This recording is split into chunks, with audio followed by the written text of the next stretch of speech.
Hello everybody. Paragraph translation करके देखते हैं। स्टोरी का नाम है ईमानदार आदमी। पहला सेंटेंस देखते हैं। एक बार की बात है, एक आदमी था जिसका नाम अर्जुन था। पहले हम यहां तक ट्रांसलेट करेंगे। एक बार की बात है के लिए आप वंस अपॉन अ टाइम भी कह सकते हैं और आप वंस भी कह सकते हैं कि वंस एक आदमी था।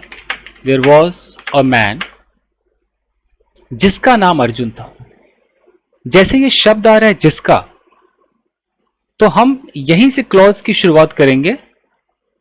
हम यहां पर लगाएंगे एक वर्ड लगाते हैं हुज।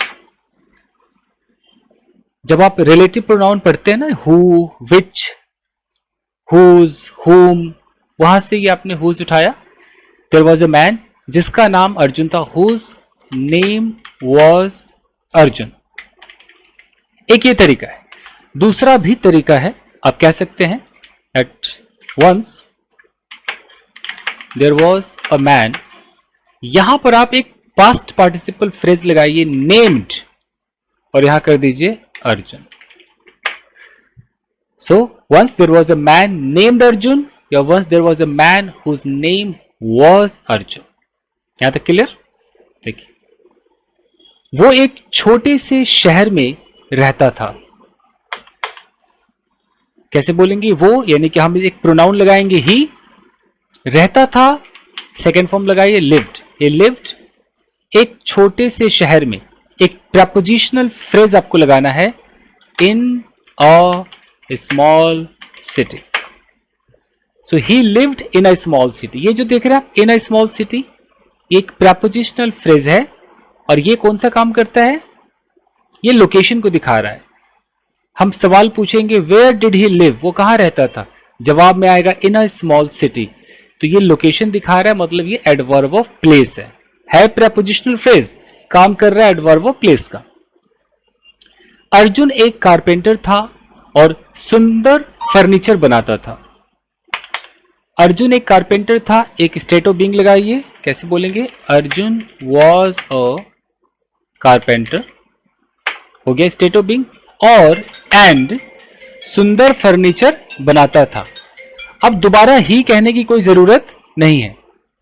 एंड मेड बनाता था, मेड सुंदर मतलब ब्यूटीफुल फर्नीचर। जैसे हमने एंड लगाया, ये हमने एंड लगाया गाइस, तो एंड के बाद दोबारा मुझे सुंदर कहने की जरूरत नहीं है, दोबारा सब्जेक्ट लगाने की जरूरत नहीं है। सॉरी, सुंदर कह रहा हूं, सब्जेक्ट तो अर्जुन है।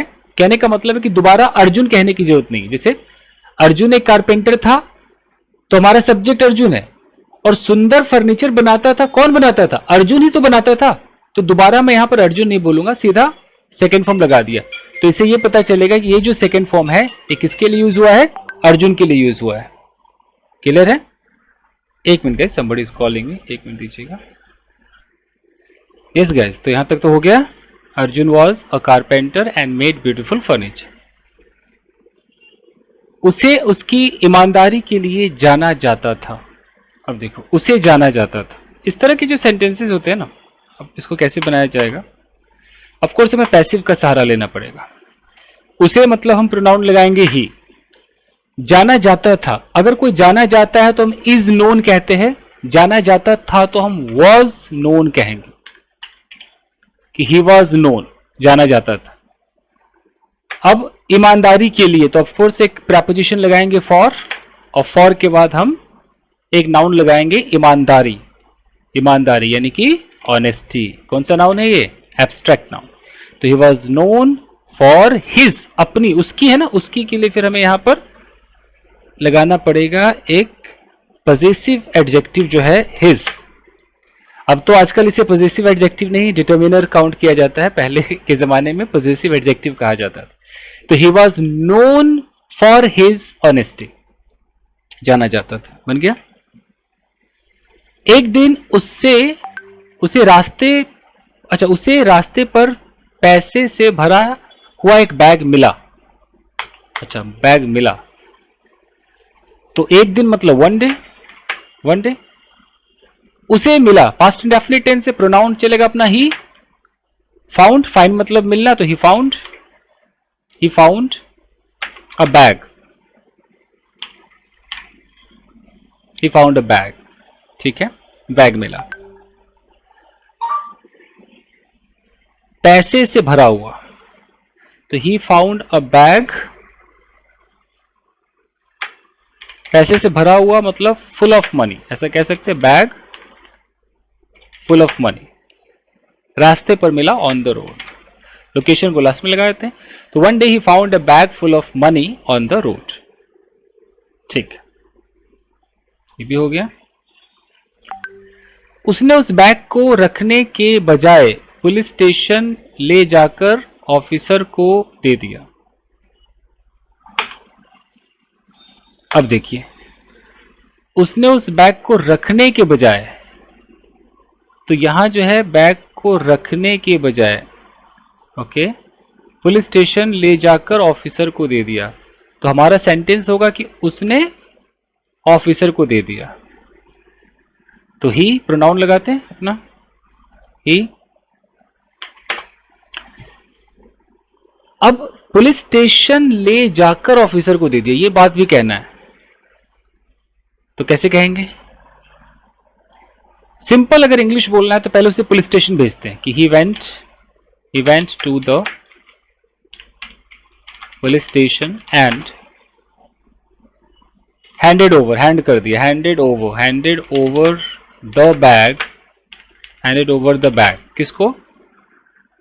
पुलिस को, पुलिस स्टेशन ले जाकर ऑफिसर को दे दिया, to a police officer, handed over the bag to a police officer, रखने के बजाय, instead of keeping it with him. अब मुझे पूरा रखने के बजाय में आप इंस्टेड ऑफ कीपिंग पे नहीं रुक सकता था, ये लगाना ही पड़ेगा ना कि कीप फिर अपने साथ रखना, ये लगाना ही पड़ेगा, keeping it with him. Hindi की तरह नहीं जाएंगे कि रखना है तो खाली इंस्टेड ऑफ कीपिंग कह दो, कीपिंग बोलेंगे तो पता नहीं चलेगा कहाँ कीपिंग तो ये लगाना पड़ेगा। देखो, he went to the police station and handed over the bag to police officer instead of keeping it with him, ये हो सकता है, ठीक है। अब ये जो टुकड़ा है instead of keeping it with him, हम आगे भी लगा सकते थे, तो आगे लगाते तो ऐसा होता है इंस्टेड ऑफ कीपिंग, फिर इट नहीं बोल पाते, हमें पूरा बैग बोलना पड़ता। तो चूंकि पहले हमने एक बार बैग वर्ड इंट्रोड्यूस कर दिया है, तो एक बार अगर नाउन इंट्रोड्यूस हो गया है तो दूसरी बार उसी नाउन के लिए हमें प्रोनाउन लगाना पड़ता है। लेकिन पहले ही मुलाकात में, पहले ही बार जब हम कोई सेंटेंस बोलेंगे तो पहली दफा हम प्रोनाउन से तो नहीं कर सकते ना, पहले हमें नाउन दिखाना पड़ता है, इसलिए मैंने लास्ट में लगाया और इट लगा दिया। अगले दिन बैग का मालिक आया और अर्जुन का आभार माना, उसकी आंखों में आंसू थे। चलो तो ट्रांसलेट करते हैं। अगले दिन बैग का मालिक आया, next day the owner of the bag came, और अर्जुन का आभार माना, आया, and thanked Arjun,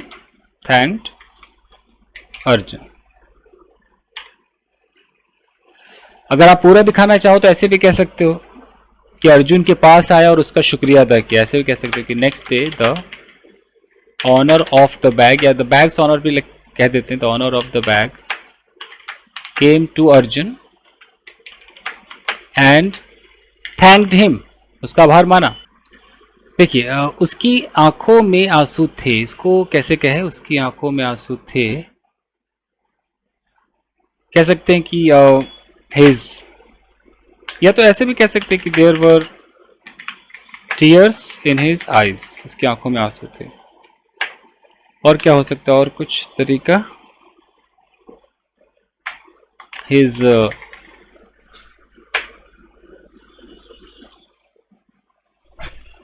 his eyes weld up, उसकी आंखें भर आई, ऐसा भी कह सकते हैं।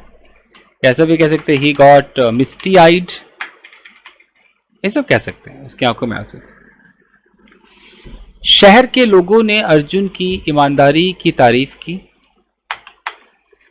शहर के लोगों ने, कैसे होगा? The people of the city, शहर के लोगों ने अर्जुन की ईमानदारी की तारीफ की। प्रेज्ड अर्जुन की ईमानदारी, अर्जुन्स ऑनेस्टी। उस दिन के बाद और लोग उसके पास काम के लिए आने लगे और उसका काम बढ़ने लगा।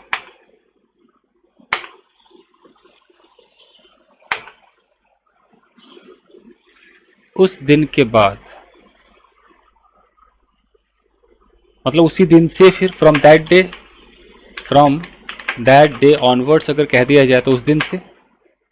आफ्टर दैट डे भी कह सकते हैं, बट ये ज़्यादा अच्छा लग रहा है। फ्रॉम दैट डे ऑनवर्ड्स लोग उसके पास काम के लिए आने लगे। People started coming to him, आने लगे। फॉर वर्क, काम के लिए, और उसका काम बढ़ने लगा। एंड हिज वर्क स्टार्टेड, एक वर्ड आता है थ्राइव, थ्राइविंग, और क्या हो सकता है? फ्लरिशिंग या ग्रोइंग, ग्रो करने लगा, से बोल सकते हैं। अर्जुन अमीर तो नहीं बना, लेकिन उसने एक शांत और सम्मान भरी जिंदगी जी।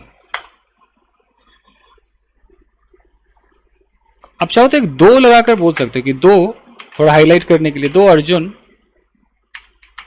डिड नॉट बिकम रिच, एक कॉमा लगा दो, उसमें लेकिंग की फीलिंग आ जाएगी कॉमा से। उसने एक शांत और सम्मान भरी जिंदगी जी। ही लिव्ड अ पीसफुल, शांत, पीसफुल एंड रिस्पेक्टफुल लाइफ है, सम्मान भरी रिस्पेक्टफुल लाइफ। हो गया, बन गया। इस तरह की पैराग्राफ ट्रांसलेशन से ना आपकी सारी पुरानी चीजें याद होने लगती हैं, बहुत कुछ सीखने को मिलता है गाइस। तो thank you very much everybody, I hope कि आपकी समझ में आया होगा। वीडियो को लाइक कीजिएगा, मिलते हैं अगले एपिसोड में। Thank you.